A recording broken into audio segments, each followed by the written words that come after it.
then all like, Wappa's weapon can pierce anti-magic field generators. Blitz balls, you fools! Oh, would you look at that? Time for the first segment. Listen, Bob-omb buddy, I'd love to chat some more, but I'll be back in between segments, so don't you worry. Alright, Zero. First segment. You can do this. You can do this.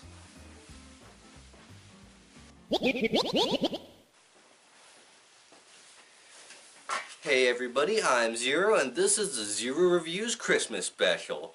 I've decided to go all out this year, so I've included various segments during this special. Now sit back, relax, and let's get started.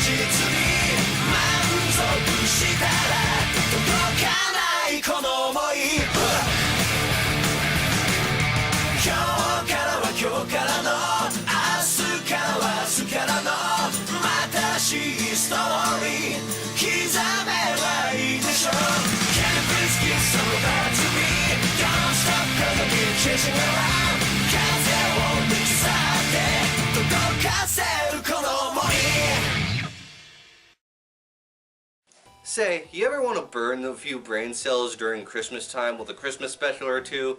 Well, I've got you covered. Today I'm going to be looking at the Lobo Paramilitary Christmas Special. So we start with Lobo walking into a bar and scaring the crap out of the bartender. Apparently he has business with someone, so he heads to the back to get information on his latest job. He meets with the Easter Bunny, and guess what the job is if we're getting the Easter Bunny involved? Yep, the Easter Bunny wants Lobo to kill Santa Claus, because screw the jolly old man.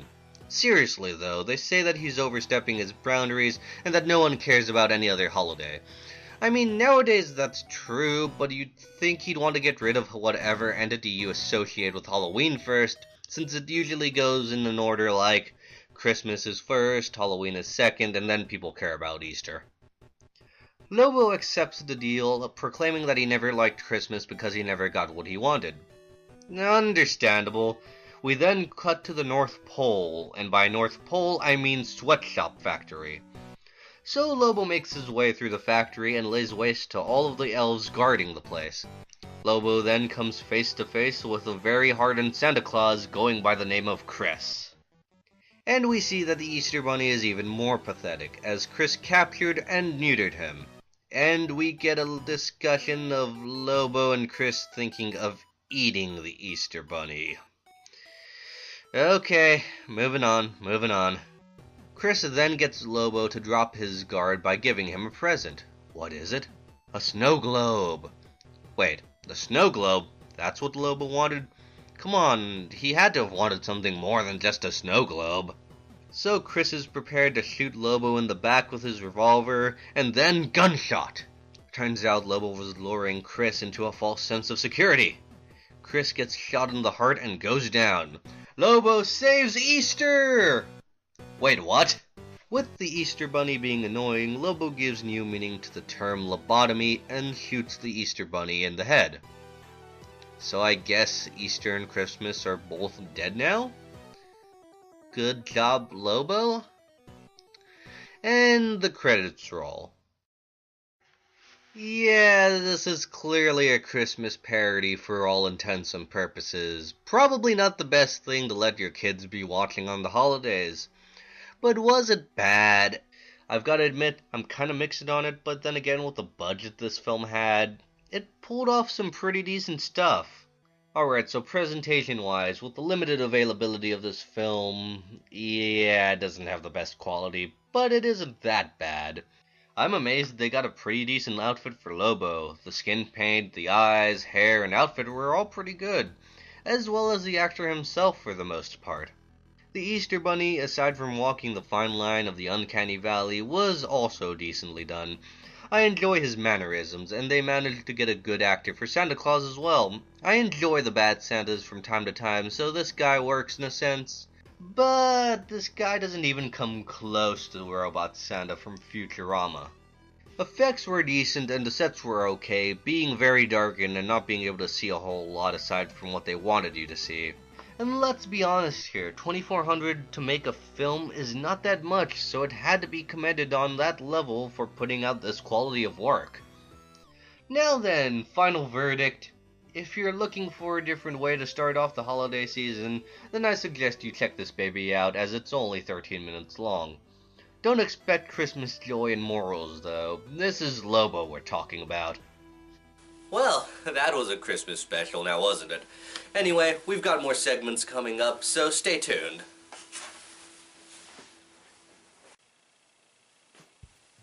Alright, first segment went off without a hitch, and... what's that by your feet? What's... oh, no way! A Black RX Lockseed! Thanks, Bob-omb buddy, but you didn't have to do this for me, dude. I don't know what to say right now. You've much yet to learn. Fight me. Plush Meta Knight, it's Christmas. We shouldn't be fighting at all. Come. Oh no.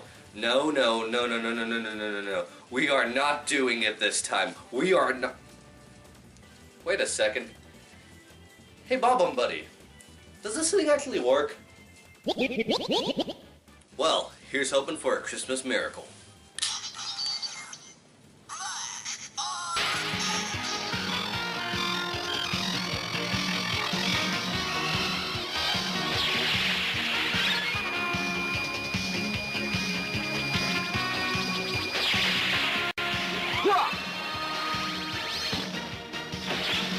Sama. 俺は太陽の子。この世の手、生きるものすべてを守る。ベンライダー。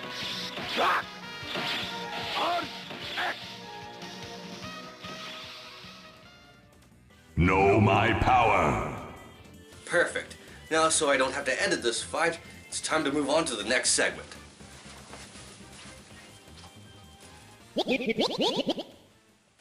Hey everybody, I was able to actually interview someone for this Christmas special. Now then, they come from Wolfpack Cosplay, my cosplay group that I advertise on the channel from time to time. Now then, without further ado, let me show you my interview with Break It Bane, aka Marcus Rodriguez. Hey everybody, I'm Zero, and this is the interview portion I was talking about earlier. Anyway, here's our guest. Hi, my name is Marcus, otherwise known in the Wolfpack as Break It Bane. It's good to have you here. Thank you for coming. Good to be here, always. Now then, let us get on to the questions. Alright. So, as with all cosplay stuff, let's start with the beginning. What got you interested in going to conventions?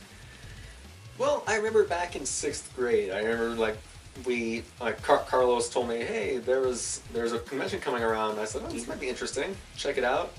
And we went and we just had a blast. I mean, I didn't cosplay that first time, but it was just fun to see all the people in costume, all the different things you can find, buy. Yeah. Con swag, everything's really cool. Yeah, it kind of just snowballed from there, right? Exactly.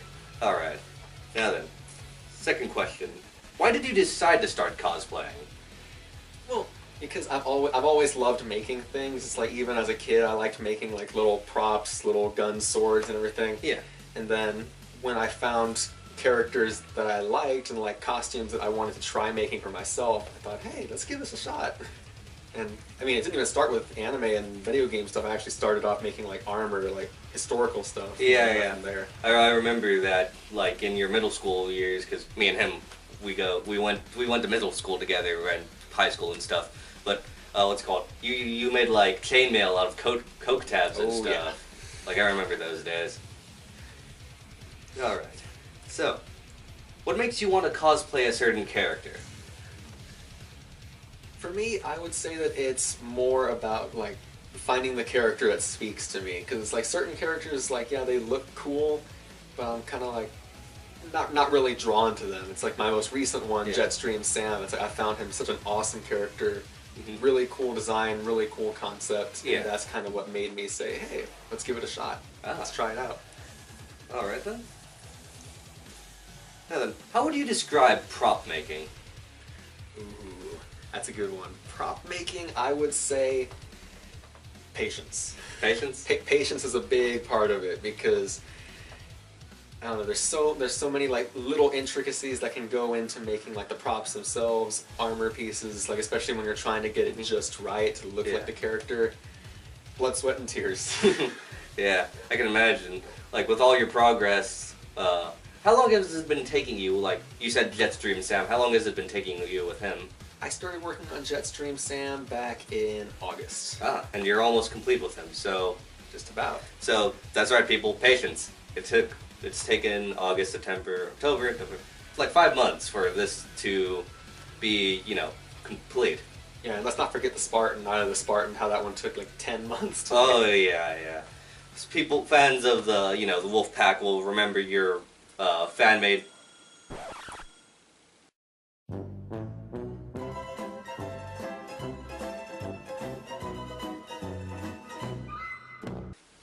Now then, before I was interrupted, fans of Wolfpack will remember, your Spartan, or anyone who, was friends with you, or, went to our hometown convention, RomersCon, they'd remember, your Spartan. How heavy was that, by the way? That costume, all in all, weighed about 25 pounds. Man, you must have had to work out a lot for that to not be, stressful to your body. Well, I can tell you right now that my shoulders hurt. Oh. My traps hurt at the end of the day, always after wearing that. Oh, yeah. But, what's it called? Yeah, because I remember... Oh, what did you make it out of again?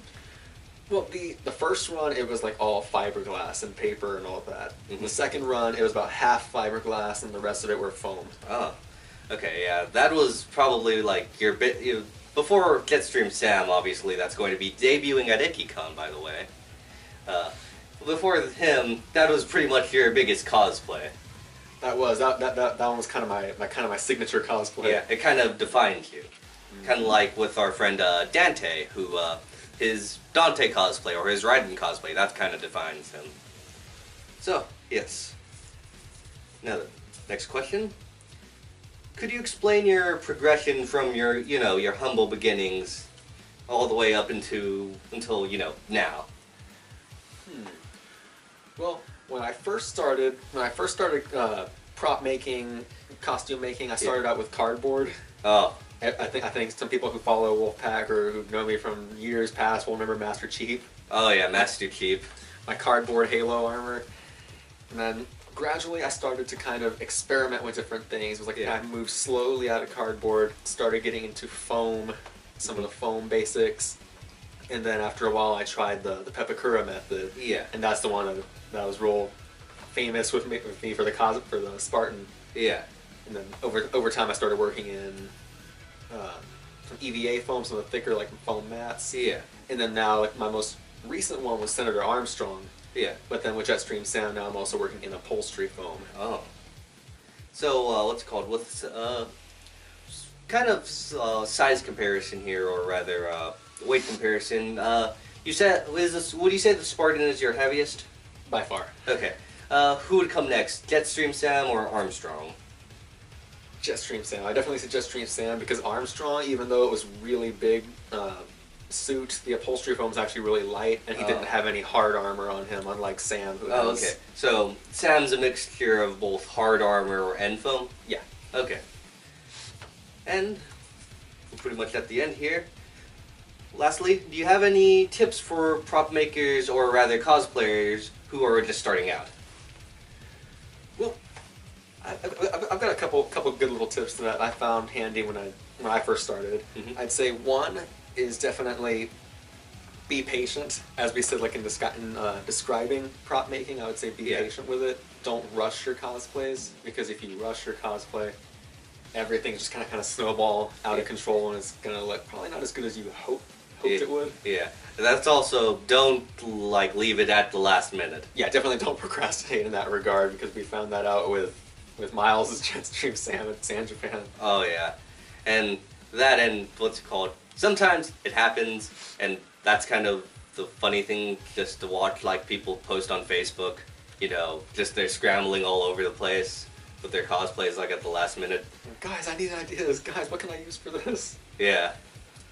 Any other tips? Another one, I would probably say know your limitations. It kind of goes into the being patient, not rushing things. Yeah. If you really are unsure of what to make a certain prop or costume out of, Yeah. how to go about it, I'd probably say do your research first. Don't try to jump into it, because not only can you like ruin the materials and kind of make your costume look not as good as you would hope, Yeah. but if you're working like with X-Acto knives, wood cutting, Oh yeah. and you're very inexperienced with it, you can easily lay yourself open. Yeah, that's something you work with a lot in terms of like, cutting your foam and like doing all that stuff. You work with like knives. You even have a turkey carver.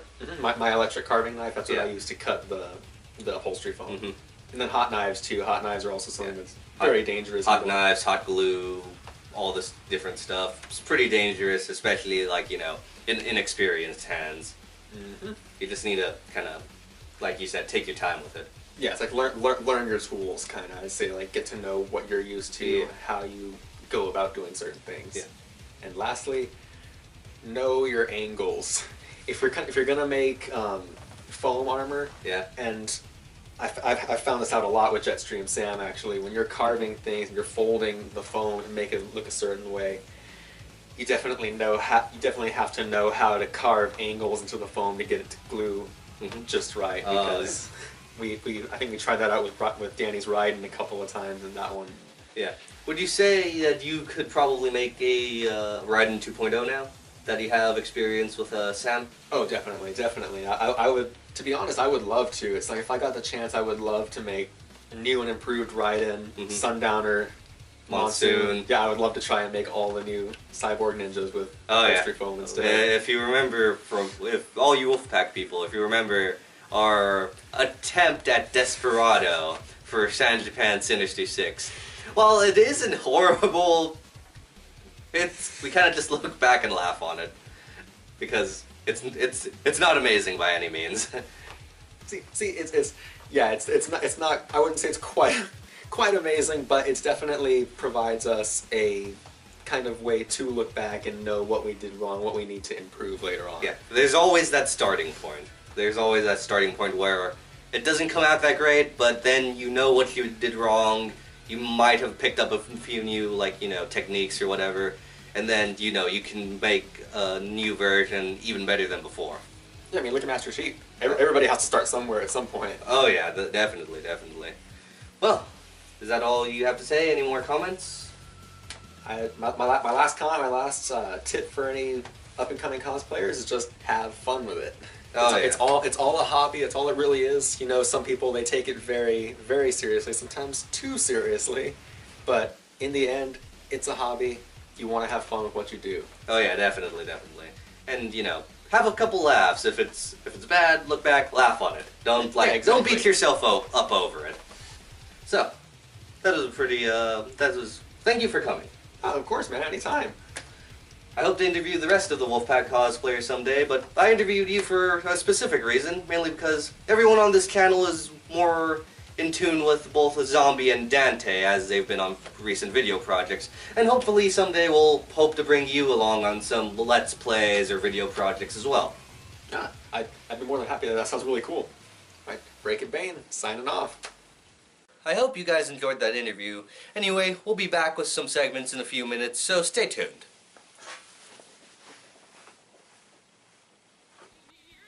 Alright, is Meta Knight dead yet?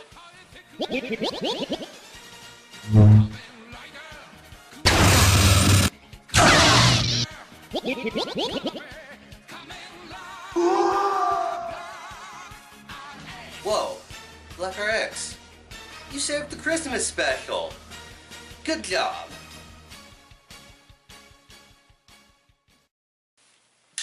Man, Black RX is sure gonna come in handy. Thanks, Bob-omb. You mean it was a Christmas miracle? Amazing. Man, this Christmas special is going great so far. No. I'm just gonna do the next segment, okay?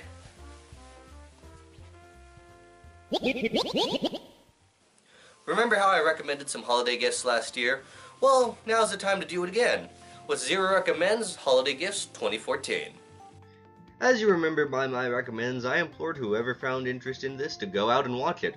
While it isn't in theaters anymore, it will be the perfect holiday gift this year, so don't miss out. The 3DS is filled with tons of great games, such as Pokemon Omega Ruby and Alpha Sapphire. Then combine Generation 3 with the X and Y mechanics for a great game this holiday season.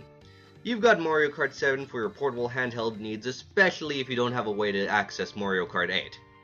Super Smash Bros. For the 3DS and Wii U, both of them out in time for the holiday season, and they give you options if you don't want to buy a console but you have the other one. If you're a fan of the Smash Bros. Series, then definitely check it out. You know what, let's go all the way back to one of my first reviews, Kingdom Hearts 2. Well, now you can get the final mix version thanks to Kingdom Hearts 2.5 Remix.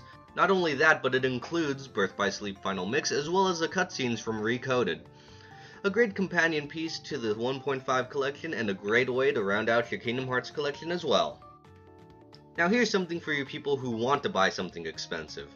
Last year I talked about small Kamen Rider statues that would be cheaper to buy than the more expensive alternative. That would be SH Figuarts. They come in many different brands and sizes.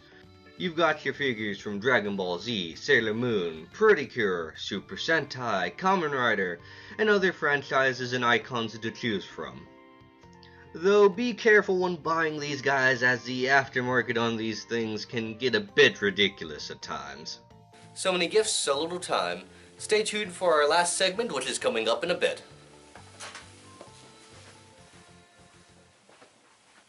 Well, this shindig is about to be over. I propose a toast. To another great year of video making. Cheers. And now with this out of the way, I think it's time to wrap things up. Don't you agree, Bob-omb? Merry Christmas! Santa Claus. But it isn't Christmas yet. What the hell is going on? What the heck?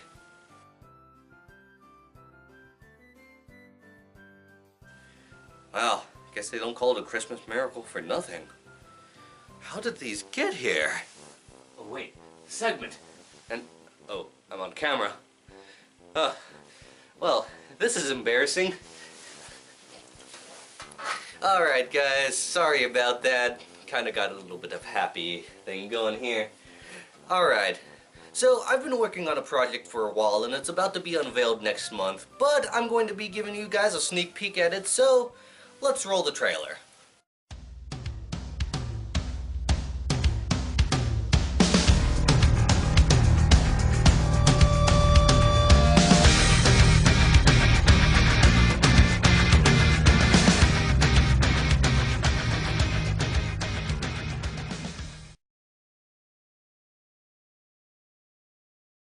I hope you guys enjoyed that teaser. Anyway, I'm Zero, this was the Zero Reviews Christmas special, and I'll be seeing you guys next year for a month of Bionicle.